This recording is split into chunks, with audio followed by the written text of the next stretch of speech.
दोस्तों, आज ऐसे स्टोरी आप लोगों को दिखाने जा रहा हूँ जहाँ पे 60 साल के भोलू चाचा का ऐसा काम देखकर जवान भी आदमी सोच में पड़ जाए। गांव का नाम था काली खोला। पहाड़ी के ठीक नीचे बसा था, जहाँ बादल भी कभी कभी रुककर सांस लेते थे। उस गांव में रहता था भोलू चाचा।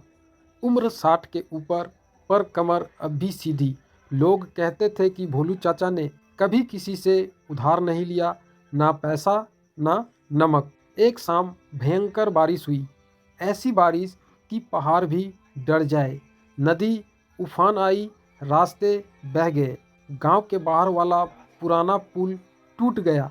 अब गांव का बाहर से कोई नाता नहीं रहा। दवाई, अनाज कुछ भी नहीं आ सकता था। 10वें दिन गांव में हाहाकार मच गया। एक बच्चे को तेज बुखार चढ़ आया। डॉक्टर पहुंचने का कोई रास्ता नहीं। पंचायत बैठी, सब चुप। तभी भोलू चाचा उठे, बोले, मैं जाता हूँ। सब हंसे। चाचा, पुल टूटा है, नदी में बाढ़ है, आप पैदल कैसे जाएंगे? भोलू चाचा ने सिर्फ एक बार अपनी पुरानी रेनकोट उठाई और निकल पड़े। कोई नहीं गया था। सबने सोचा बूढ़ा पागल हो गया है। रात के 12 बजे थे। बारिश थमने का नाम नहीं ले रही थी। भोलू चाचा नदी किनारे पहुंचे। पानी गरज रहा था। पुराने पुल के सिर्फ 2-3 लकड़ी के तख्ते बचे थे, वो भी हिल रहे थे। नीचे काला पानी जैसा मुंह बाए खड़ा था। भोलू चाचा ने जेब से एक छोटी सी डिबिया निकाली। उसमें माचिस थी।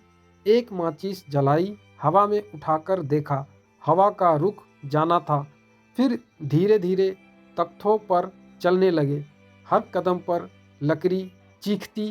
बीच में एक तख्ता टूट गया। भोलू चाचा लटक गए। दोनों हाथों से तख्त पकड़ा, पैर पानी में डूबे, ठंड से शरीर सुन्न। उसी वक्त दूर किनारे पर एक छाया दिखी। कोई खड़ा था। टॉर्च की रोशनी डाली। आवाज आई, चाचा जी। भोलू चाचा ने सिर उठाया। सामने था मुन्ना। शहर में नौकरी करता था, छुट्टी पर आया था, पर पुल टूटने से फंस गया था। मुन्ना ने रस्सी फेंकी, भोलू चाचा ने पकड़ी। दोनों ने मिलकर खींचा। आखिरकार भोलू चाचा दूसरी तर पहुंचे। कपड़े फटे, हाथ छिले, पर जिंदा। मुन्ना ने पूछा, चाचा, आप यहाँ अकेले इतनी रात में? भोलू चाचा ने सिर्फ इतना कहा, गांव में एक बच्चा मर रहा है, दवा चाहिए। मुन्ना चुप हो गया। दोनों शहर की ओर चल पड़े। रास्ते में मुन्ना ने कहा, चाचा, आपने कभी किसी से कुछ नहीं मांगा, आज क्यों? भोलू चाचा रुके, बारिश में भीगते हुए बोले, बेटा, मैंने कभी किसी से उधार नहीं लिया, पर आज गांव ने मुझसे उधार लिया है। उस बच्चे की सांस मेरे पास गिरवी है। जब तक मैं दवा नहीं लाता, मैं कर्जदार हूँ। सुबह 4 बजे दोनों दवा लेकर लौटे। नदी अब और उग्र थी, पर इस बार मुन्ना ने अपने दोस्तों को बुला लिया था। शहर के कुछ जवान, सब ने मिलकर रस्सियाँ बांधी, इंसानी चैन बनाई। दवा का पैकेट एक हाथ से दूसरे हाथ पहुँचाया। बच्चे को दवा मिली। 2-3 दिन बाद बच्चा हंसने लगा। गांव वाले भोलू चाचा के पास आए, बोले, चाचा, आपने जान जोखिम में डाली, हम आपका ये एहसान कैसे चुकाएं? भोलू चाचा मुस्कुराए, बोले, एहसान नहीं, कर्ज था, आज चुकता हो गया। अब मैं फिर कर्ज मुक्त हो गया।